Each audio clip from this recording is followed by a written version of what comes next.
வணக்கம் நண்பர்களே.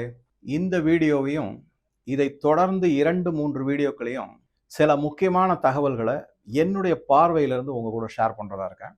இது எதை பத்தி அப்படின்னா, இப்ப நடக்கக்கூடிய வெஸ்ட் ஏஷியா போர் அதை பற்றி, மேற்கு ஆசிய போர் அதை பற்றி. அதில் நான் எப்படி கொண்டு வந்து உங்க கூட ஷேர் பண்ண போறேன்னா, முதல்ல அமெரிக்காவை பற்றி சில தகவல்களை உங்க கூட ஷேர் பண்ண போறேன் என்னுடைய பார்வை. அதுக்கப்புறம் இன்னைக்கு பரவலாக பேசப்படுவது ஈரான், அதை பற்றி என்னுடைய பார்வையை உங்க கூட ஷேர் பண்ண. அதுக்கப்புறமா அடுத்த வீடியோவா இந்த 2 பேர்ல யாரு யாரு வெற்றி அடைவார்கள் தோல்வி அடைவார்கள் அப்படிங்கிறது பிரச்சனை கிடையாது. யாரு ஒரு முன்னிலைப்படுத்தப்படலாம், அது எப்படி நன்மை பயக்கும், யாரை நாம் முன்னிலைப்படுத்தலாம் அப்படிங்கிறதுக்கான காரணங்களை உங்களுக்கு விளக்கமா சொல்லலாம். அதற்கு அடுத்ததாக இதை அப்படியே இப்ப தமிழ்நாட்டில் நடக்கக்கூடிய தேர்தலோடு ஒரு அனாலஜி மாதிரி கம்பேர் செய்து அதை பற்றிய தகவல்களை உங்க கூட ஷேர் பண்ணலான்னு இருக்கேன். ஸோ வழக்கம் போல் சப்ஸ்கிரைப் பண்ணுங்கள், ஷேர் பண்ணுங்கள், உங்களுடைய கமெண்ட்டுகளை பதிவு பண்ணுங்கள், ஆதரவு கொடுங்கள். இப்போ வீடியோக்குள்ளே போகலாம். முதல்ல அமெரிக்காவை பற்றி தான் இந்த முதல் வீடியோவில். நம்ம எல்லாருக்குமே தெரியும், நான் ஏற்கனவே கூட சொல்லியிருக்கேன், 72 முறை பல நாடுகளில் ஆட்சி மாற்றத்தை கொண்டு வந்திருக்காங்க, அராஜகம் பண்ணியிருக்காங்க அமெரிக்கா.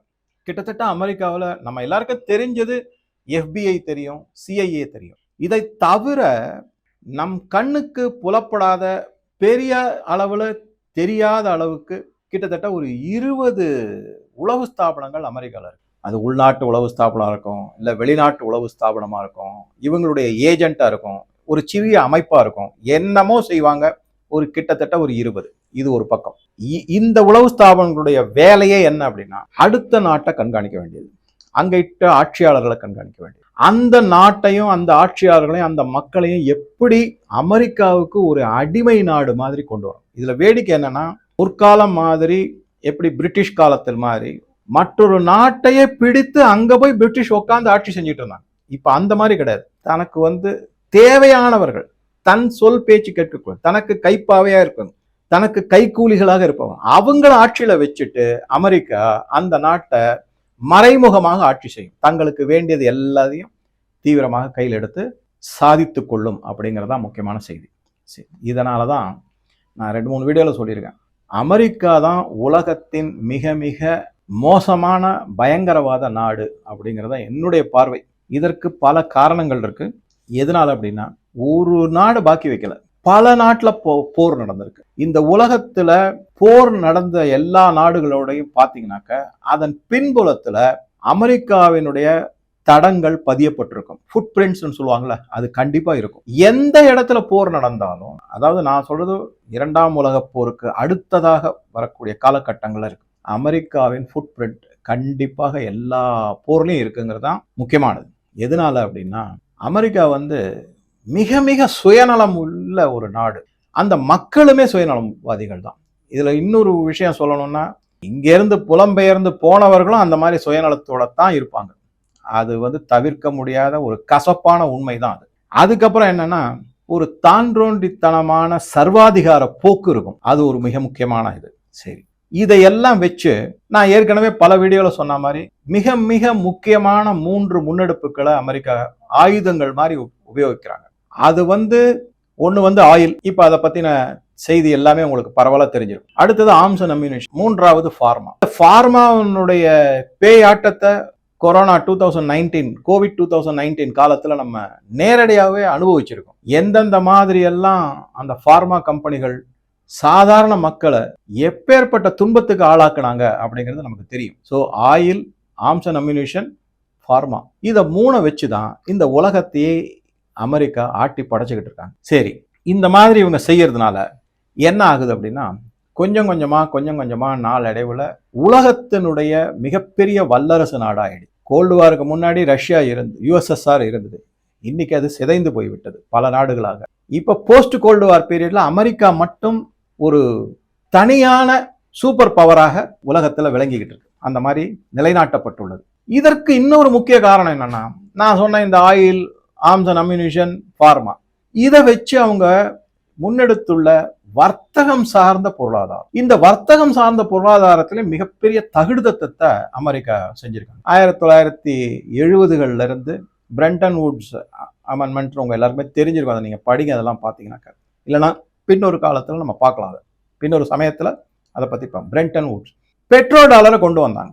ஹென்றி கிசிங்கர்னுடைய கைங்கரியம் தான் அது. அவர் ஒரு யூதர், பார்த்துக்கங்க, மிக சிறந்த அறிவாளி அப்படின்னு சொல்லுவாங்க. ஸோ இந்த பெட்ரோ டாலர் வந்த உடனே அமெரிக்கா உலக நாடுகளை சுரண்ட ஆரம்பிச்சது. உலக நாடுகளுடைய கடுமையான உழைப்புல அமெரிக்க மக்கள், அமெரிக்கா நாடும் சரி, அந்த மக்களும் சரி, சொகுசு வாழ்க்கை வாழ்ந்துகிட்டு இருந்தாங்க. எப்படி அப்படிங்கிற ஒரு சின்ன ஒரு பாயிண்டோட நம்ம பார்க்கலாம். எப்படி எப்ப பெட்ரோல் டாலர் வந்துச்சோ நம்ம எல்லாருமே கச்சா எண்ணெய் வாங்கணும்னா டாலர்ல தான் வாங்க முடியும். அப்ப அந்த டாலர் எங்கேருந்து போகும்? நம்ம கிட்ட இருக்கிற தங்கத்தையோ மற்ற பல உழைப்பையோ அடமானம் வச்சு டாலரை நம்ம வாங்குவோம். இந்த வித்து வாங்குவோம், இல்ல அடமானம் வச்சுவோம். இந்த டாலரை வாங்கி என்ன பண்றோம்? அதை அரபு நாடுகளுக்கோ வேற எண்ணெய் வியாபாரிகளுக்கோ கொடுத்து கச்சா எண்ணெயை நம்ம வாங்குறோம். சரி, அவங்க அந்த டாலரை என்ன பண்றாங்க? அமெரிக்காவினுடைய ட்ரெஷரி பாண்ட்ல இன்வெஸ்ட் பண்றாங்க. அங்க கொண்டு போய் அதை இன்வெஸ்ட் பண்றாங்க. எப்படி இன்வெஸ்ட் பண்றாங்கன்னா, அந்த ட்ரெஷரி பாண்டுக்கு அரசாங்கம் உத்தரவாதம் கொடுக்குது. ஆனா இன்ட்ரெஸ்ட் அப்படின்னு பாத்தீங்கன்னா ஆரம்ப காலத்துல இப்ப 4.4 வரைக்கும் இருக்கு ஈல்டு அப்படின்னு சொல்லக்கூடிய. சமீப காலத்துல நான் பார்த்துக்கிட்டே வரேன், அந்த 4.3 4.4% அது இறங்க மாட்டேங்குது. 10 இயர் பாண்டினுடைய ஈல்டு. இதே 30 வருட பாண்டினுடைய ஈல்டு 5% தாண்டிடுச்சு. ஆனா இதுக்கு முன்னாடி என்ன அப்படின்னா 2.5%, 2.25%, 3%.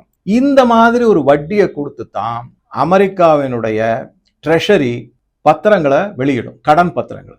அந்த கடன் பத்திரங்களை யார் யாரெல்லாம் டாலர் வச்சிருக்காங்க, உதாரணத்துக்கு சைனா, இல்ல ஜப்பான், அரபு நாடுகள், ஈவன் இந்தியா கூட, அவங்க எல்லாம் ஆக மொத்தம் என்ன ஆகுது? டாலரை அமெரிக்கா பிரிண்ட் பண்ணுது. அதை நம்மளுடைய உழைப்பையும் தங்கத்தையும் கொடுத்து நம்மளுடைய ஏற்றுமதி உழைக்கிறோம், அதன் மூலமாக ஏற்றுமதி, அதுல இருந்து டாலர் வருது. அந்த டாலரை வச்சு ஆயில் வாங்குறோம், ஆயில் வாங்கின பணத்தை வச்சு திருப்பியும் ட்ரெஷரிக்கு பாண்டு வாங்குறோம், டாலர் திரும்பி அமெரிக்காவுக்கு போயிடுது. அதுவும் மிக மிக குறைந்தவன். ஸோ உழைப்பு உறிஞ்சி எடுக்கப்படுகிறது பல நாடுகள் மூலமா. இந்த டாலரை வச்சுக்கிட்டு தான் உலகத்தையே ஆட்டி படைச்சுக்கிட்டு அமெரிக்கா. சரி, இதை விட இன்னொன்று என்ன பண்றாங்கன்னா, தனக்கு வேண்டிய மக்கள் தான் எல்லா நாட்டிலையும் ஆட்சி செய்யும், அவங்க தான் சொல்லபடி தான் கேட்கணும். இந்த மாதிரி பலவிதமான தகுடுதத்தங்களையும் அமெரிக்கா. இதைத்தான் என்ன பண்ணுவாங்கன்னா ஆட்சி மாற்றம்னு சொல்லுவாங்க, ஜனநாயக முறையான ஆட்சியை கொண்டு வரேன்னுவாங்க, மத அடிப்படைவாத ஆட்சியை நாங்கள் அகற்றுக்கிறோம்னு சொல்லுவாங்க. இது எல்லாமே இப்போ ஈரான்ல சொல்லப்பட்டு மக்களை தூண்டி விட்டு போராட்டத்தில் ஈடுபட வச்சது அமெரிக்கா. கடைசியில ஈரான் தன்னுடைய உள்நாட்டு படைகளை வச்சு, பாதுகாப்பு படைகளை வச்சு அந்த போராட்டங்கள் எல்லாமே முறியடிக்கப்பட்டன. இன்னைக்கு அமெரிக்காவினுடைய உதவி எங்க கிடைச்சிருக்கு அந்த ஈரான் மக்களுக்கு? ஆக மொத்தம் நல்லா யோசிச்சு பாருங்க, யார் யாரெல்லாம் போராட்டத்துல ஈடுபட்டாங்களோ ஈரான்ல, அவங்க எல்லாருமே மிகப்பெரிய துன்பத்துக்கும் அவஸ்தைக்கும் ஆளாவாங்க. சில பேர் உயிர் பலி வேட கொடுக்க வேண்டிய நிலைமைக்குத்தான் தள்ளப்படுவார்கள். மிகப்பெரிய தண்டனை எல்லாம் அவங்க காத்திருக்கு அமெரிக்கா. ஆனா ஜனநாயகம், மதவாத ஆட்சி அகற்றம், ஆட்சியாளர்கள் அகற்றம், அது இதுன்னு எத்தையெல்லாம சொல்லி மக்களை தூண்டி விட்டு போராட்டத்துல ஈடுபட வைத்து விட்டு இன்னைக்கு என்ன பண்றாங்க அப்படின்னா, ஹோர்முஸ் ஸ்ட்ரெயிட்டை நீ திறந்து விடு, எண்ணெய் கப்பல்களுக்கு அனுமதி கொடு அப்படின்னு பேசிக்கிட்டு இருக்காங்களே தவிர மக்களை அம்போன்னு விட்டு விட்டது அமெரிக்கா. இது எல்லா நாட்டிலையும் நடந்திருக்கு. ஒரு நாடு பாக்கி இல்லாம எல்லா நாட்டிலையும் தான். சோ இதுதான் நடந்தது. ஸோ ஆக மொத்தம் என்னன்னா, இது தொடர்ந்து போய்கிட்டே இருக்கு. இந்த ஆட்சி மாற்றத்துக்கும் இதுக்கும் என்ன பண்றாங்கன்னா, நான் சொன்னபடி உளவு ஸ்தாபனங்களை வச்சு அந்த நாட்டில் குழப்பங்களை உண்டு பண்ணி போராட்டங்களை ஏற்படுத்தி ஆட்சி மாற்றத்தை கொண்டு வருது. தங்களுடைய கைப்பாவைகளை ஆட்சியாளர்களை அமைப்பது, இதுல அமெரிக்கா தொடர்ச்சியாக ஈடுபட்டு வருகிறது. கல்ஃப் கண்ட்ரிஸ் எல்லாமே தங்களுடைய பாதுகாப்பை அமெரிக்காவிடம் ஒப்படைத்ததுனால, விற்று விட்டதுனால, அடகு வைத்து விட்டதுனால தான் இன்னைக்கு இவ்வளவு கஷ்டப்படுறாங்க. அதனாலதான் நமது பாரத பிரதமர் திரு மோடி அவர்கள் ஆத்ம நிர்பர் பாரத்ல நம்ம யாரையும் சார்ந்து இருக்க கூடாது, நமக்கான சுய தேவையை நம்ம பூர்த்தி செய்யணும், நம்ம பாதுகாப்பு நம்மளே ஏற்படுத்திக்கணும், யாரையும் சார்ந்து இருக்கக்கூடாது அப்படிங்கிறதுக்காக பல முன்னெடுப்புகளை செஞ்சிருக்காரு. ஆனா இன்னைக்கு அரபு நாடுகள் எல்லாம் அமெரிக்காவினுடைய அடிமை மாதிரி இருக்காங்க. எண்ணெய் வளம் அவ்வளவு கொட்டி கிடக்கு. அந்த எண்ணெய் வளத்தை வச்சு ஒவ்வொரு நாடும் சுபிட்சமா சந்தோஷமா வாழலாம். மக்களும் சந்தோஷம் கிடையாது, எல்லாம் குண்டடிபட்டு சாகுறாங்க. எல்லாம் அமெரிக்காவினால வந்த வினை. சரி, அடுத்ததை நம்ம பார்த்தோம்னா, இதை தாண்டி அமெரிக்கா என்ன செய்யும் அப்படின்னா, அடிப்படைவாதத்தை பின்பற்றக்கூடிய மத அடிப்படைவாதிகளை, பயங்கரவாதிகளை உருவாக்கி அவங்களுக்கு சோறு போட்டு நல்லா வளர்த்து பல நாடுகள் மீது நான் ஸ்டேட் ஆக்டர்ஸ் அப்படின்னு சொல்லுவாங்க, அரசு சாராத போராளிகள், அதாவது அதை வந்து நீங்க ஒரு இராணுவம்னே சொல்லலாம். அதை வச்சு தாக்குதல்களை நடத்தும் நான் ஸ்டேட் ஆக்டர்ஸ். இதை வந்து எப்படி சொல்றாங்கன்னா, கிட்டத்தட்ட ஈரானை பத்தியே சொல்றாங்க. அது அடுத்த பிரச்சனைக்கு வரும். இன்று உலகத்தில் இருக்கக்கூடிய அதிபயங்கரமான பயங்கரவாதிகள் குழு அமைப்புகள் எல்லாமே அமெரிக்காவால உருவாக்கப்பட்டவை. நான் பேர் சொன்னா இந்த வீடியோ அப்படியே பேன் பண்ணிடுவாங்க. அதனால நீங்களே புரிஞ்சுக்கணும். இது மட்டும் சிரியால உருவாக்குனாங்க. அதுக்கப்புறம் இரட்டை கோபுர தாக்குதல் நடத்தினவங்கள உருவாக்குனது அவங்க தான். காசால உருவாக்குனது அமெரிக்கா தான். ஸோ ஆக மொத்தம் எல்லா இடத்திலையும் பயங்கரவாதிகளை உருவாக்குவது. சரி, நமது அண்டை நாடான பாகிஸ்தான்ல பல விதமான பயங்கரவாத அமைப்புகள்லாம் இருக்கு. இவங்க எல்லாருக்கும் பண உதவி செய்யுது. எதுக்காக? இந்தியா மேல நீங்க தாக்குதல் நடத்திக்கிட்டே இருங்க. என்னைக்காவது இந்தியா வீழ்ந்து விடும். என்றைக்காவது இந்தியாவில் ஆட்சியாளர்கள் அமெரிக்காவின் கைப்பாவையாக வருவார்கள். அன்று நமது லட்சியங்கள் பூர்த்தி செய்யப்படும். இப்படிதான் நடந்துகிட்டு இருக்கு. இதுதான் முக்கியமான. இது அமெரிக்காவினுடைய நிலைப்பாடு. பல பயங்கரவாத இயக்கங்களை உருவாக்கி வளர்த்து விட்டு உபயோகப்படுத்தி கொண்டு பின்பு அதே பயங்கரவாதிகளை அழித்ததும் அமெரிக்கா தான். உதாரணத்துக்கு சொல்லலாம், இரட்டை கோபுர தாக்குதல் நடத்திய பயங்கரவாத அமைப்பின் தலைவர் பாகிஸ்தானில் ஒளிந்து கொண்டு இருந்தவரை அழித்ததும் அமெரிக்கா தான். அவரை உருவாக்கியது, வளர்த்து விட்டது எல்லாம் அமெரிக்கா. கடைசியில் அவரை உபயோகப்படுத்தி கொண்டு அழித்ததும் அமெரிக்கா தான். ஆப்கானிஸ்தான்ல உபயோகப்படுத்திக்கிட்டாங்க. அமெரிக்கா மேல இன்னைக்கும் அந்த இரட்டை கோபுர தாக்குதல் மேல பலவிதமான சந்தேகங்கள் இருக்கு. கடைசியில் எங்கேயாவது உண்மை வெளிவந்து விடுமோ என்று அவரையும் அழித்தது அமெரிக்கா தான்.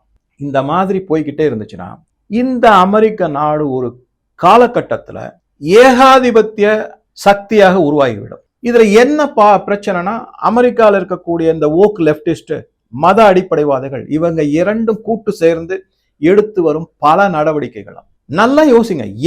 இன்னைக்கு ஈரான் மேல தாக்குதல், இதை நான் சொல்லல, துல்சி கபாட் அவங்க தான் director of intelligence, national intelligence. அவங்க என்ன சொல்றாங்கன்னா, ஈரான் மூலமான அணு ஆயுத அச்சுறுத்தல் கிடையவே கிடையாதுங்கிறாங்க. இது அமெரிக்காவில் இருக்கக்கூடிய பல உளவு நிறுவனங்களே உறுதி செஞ்சிருக்காங்க. ஆனாலும் அமெரிக்கா, இந்த ட்ரம்ப், குறிப்பா ட்ரம்ப் தன்னுடைய அகங்காரத்தின் மூலமாக, அரகன்ஸ், அதனால வந்து ஒரு இம்பீரியலிஸ்டிக் ஆட்டிடியூட், ஏகாதிபத்திய மனப்பான்மை, அதன் மூலமாக ஈரானை தாக்குதல் நடத்திருக்காரு. இப்ப அவரே தொங்கிக்கிட்டு இருக்காரு. என்ன செய்யறதுன்னு தெரியல. அம்போன்னு விட்டுட்டு ஓடி போயிடுவாரு. நான் 2-3 வீடியோல சொல்லிட்டேன். அதுதான் நடக்க போகுது, வேணா பார்த்துக்கிட்டே இருக்கேன். ஆனால் இந்த போர் தொடரும். கிட்டத்தட்ட ஒரு 8 மாசம் 10 மாசம் வரைக்கும் இது தொடரும். அவ்வளவு சீக்கிரம் இது முடிவுக்கு வராது. ஏன்னா அந்த அளவுக்கு அழிவை அமெரிக்கா மற்ற அரபு நாடுகளுக்கு கொடுத்திருக்கு. ஈரான் மேலேயும் தாக்குதல் நடத்திருக்கு. அவ்வளவு சீக்கிரம் இது முடிவுக்கு கொண்டு வர மாட்டாங்க. சரி, இந்த மாதிரி இருக்கக்கூடிய அமெரிக்காவை ஒரு கட்டுப்பாட்டுக்குள்ள வைக்கணும், ஒரு வரையறைக்குள்ள கொண்டு வரணும். உலக நாடுகள் எல்லாம் பயப்படும். இதை எப்படி செய்யறது அப்படின்னா, எப்படியாவது செஞ்சுதான் ஆகணும்.